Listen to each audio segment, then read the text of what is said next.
Hello and welcome students, আশা করি তোমরা সকলেই খুব ভালো আছো।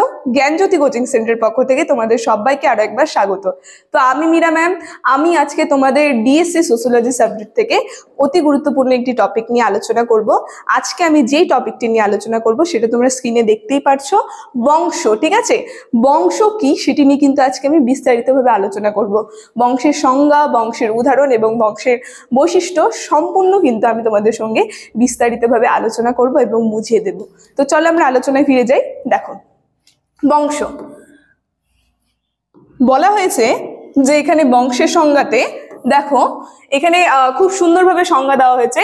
বংশ বলতে বোঝায়, বংশ বলতে আমরা দেখব যে একই পূর্বপুরুষদের বংশধরদের সমষ্টি। ঠিক আছে, মানে এখানে যে পূর্বপুরুষরা যে থাকে সে একই পূর্বপুরুষের যে বংশধরদের যে সমষ্টি থাকে, মানে চলতে থাকে যে বংশ পরম্পরা আর কি, প্রজন্মের পর প্রজন্ম, সেটাকে কিন্তু বংশ বলে। দেখো তারপরে বলা হয়েছে এটি সাধারণত পুরুষ লাইনে নেমে আসে, অর্থাৎ একজন পুরুষের সন্তান এবং তার নাতি নাতনি আর প্রপৈত্রী এইভাবে কিন্তু একই বংশের অন্তর্ভুক্ত। মানে এখানে বংশের মধ্যে আমরা দেখব মেন যে প্রধান ভূমিকা পালন করে সেটা হচ্ছে পুরুষ।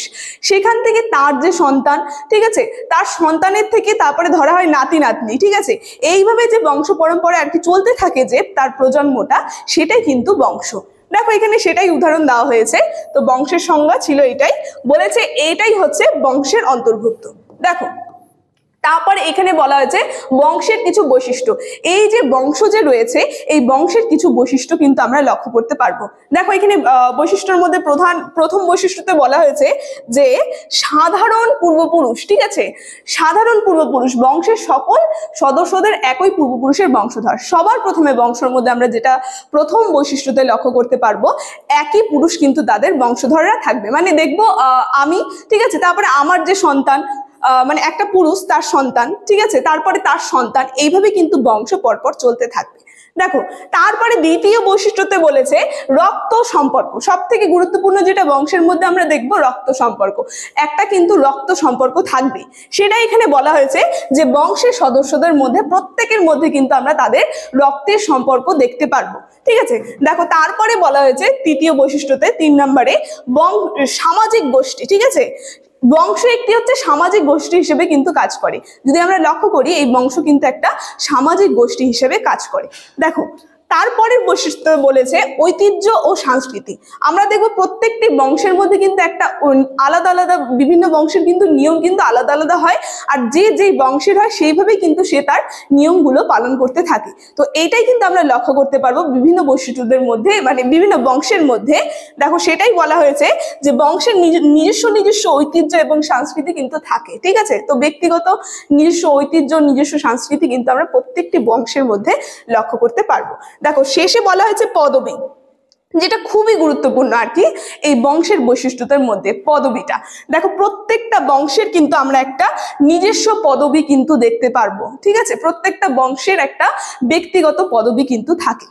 দেখো তারপরে বলা হয়েছে এখানে বংশের গুরুত্ব। ঠিক আছে, বাংলা সমাজে বংশের গুরুত্ব।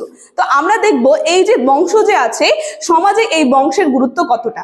দেখো প্রথম গুরুত্বতে বলেছে যে প্রথমেই বলেছে যে বাংলা সমাজে বংশের গুরুত্ব অনেক বেশি। ঠিক আছে, বাংলা সমাজে আমরা দেখবো এই বংশের গুরুত্ব অনেক বেশি। বংশের মাধ্যমে মানুষ তাদের পরিবারের পরিচয় খুঁজে পায়। এই যে আমি কোথা থেকে আসলাম, আমার এই যে পরিচয়, এটা কিন্তু সব থেকে গুরুত্বপূর্ণ ভূমিকা যে পালন করে সেটা বংশ। ঠিক আছে, সেই বংশের আমি অংশ। তো সেটাই কিন্তু তাই বলেছে, এই যে নিজের পরিচয়ের ক্ষেত্রে কিন্তু আমরা দেখবো এই বংশ সব থেকে গুরুত্বপূর্ণ ভূমিকা পালন করে থাকে।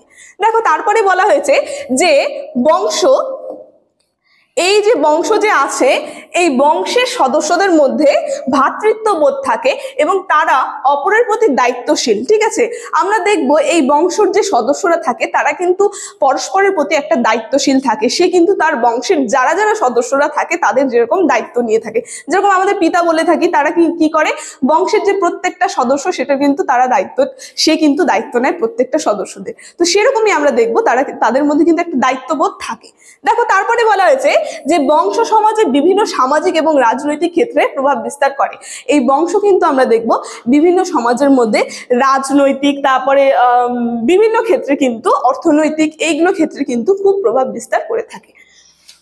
তো এখানে বংশের বৈশিষ্ট্য নিয়ে বললো, এখন বংশের উদাহরণ। ঠিক আছে, দেখো আমরা যদি দেখি বংশের কিন্তু কিছু কিছু উদাহরণ রয়েছে। প্রথম উদাহরণের মধ্যে দেখো এখানে বলা হয়েছে যে রাজবংশ। দেখো রাজবংশ এখানে বলছে যে রাজাদের বংশকে হচ্ছে রাজবংশ বলে, যেটা আমরা প্রথমেই দেখেছি, ইতিহাস ঘাটলে পরে আমরা দেখতে পারবো সবার প্রথমে এসেছে রাজবংশ। যে আমরা একটু ঘাটি যদি, সেই রাজবংশ হচ্ছে রাজাদের যে বংশ থাকে সেটাকে কিন্তু রাজবংশ বলে।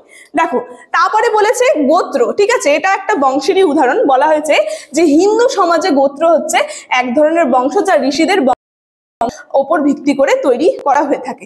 এই যে মানুষদের যে বিভিন্ন গোত্র যে রয়েছে, এগুলো কিন্তু হিন্দু ধর্মে যদি আমরা দেখি যে ঋষিরা ছিল, যে সপ্ত ঋষি, তাদের থেকে কিন্তু এই গোত্রগুলি মানুষদের নেওয়া হয়েছে। তো এটা সনাতন ধর্মে আর কি বলা হয়েছে যে ঋষিদের বংশধরের উপরে ভিত্তি করে কিন্তু এই গোত্র কিন্তু নির্ধারণ করা হয়েছে। দেখো তারপরে বলা হয়েছে যেটা শেষে পরিবার। এখন যেটা আমরা দেখতে পাচ্ছি আমাদের নিজেদের মধ্যে পরিবার। তো এই যে পরিবার যে আছে, এই পরিবার হচ্ছে বংশের একটি ছোট্ট একক। মানে আমরা যদি লক্ষ্য করি, সব থেকে ছোট্ট যে এককটি রয়েছে বংশের মধ্যে, সেটা হচ্ছে পরিবার। ঠিক আছে, তো আজকে এই যে এখানে আমি হচ্ছে হলো বংশের উদাহরণ সম্পর্কে আলোচনা করলাম। আজকের আলোচনাটি আমার এতটুকুনি ছিল বংশ নিয়ে। তো এখন তোমাদেরকে আমি একটা গুরুত্বপূর্ণ ইনফরমেশন জানিয়ে রাখি। দেখো স্ক্রিনে তোমরা দুটো নাম্বার দেখতে পাচ্ছ, এটা হচ্ছে আমাদের জ্ঞানজ্যোতি কোচিং সেন্টারের অফিসিয়াল হেল্পলাইন নাম্বার। এখানে তোমাদের সমস্ত সাবজেক্টের নোটস দেওয়া হয়, তার সঙ্গে তোমাদের সমস্ত সাবজেক্টের অনলাইনে ক্লাস করানো হয়। তো তোমরা যদি আমাদের সঙ্গে যুক্ত হতে চাইছো, তাহলে স্ক্রিনে দেওয়া নাম্বার দুটির মধ্যে যে কোনো একটি নাম্বারের সঙ্গে যোগাযোগ করে কিন্তু আমাদের সঙ্গে যুক্ত হয়ে যেতে পারবে। তো আজকের আলোচনা আমার এতটুকুনি ছিল। ভিডিওটি শুরু থেকে শেষ অবধি দেখার জন্য থ্যাংক ইউ।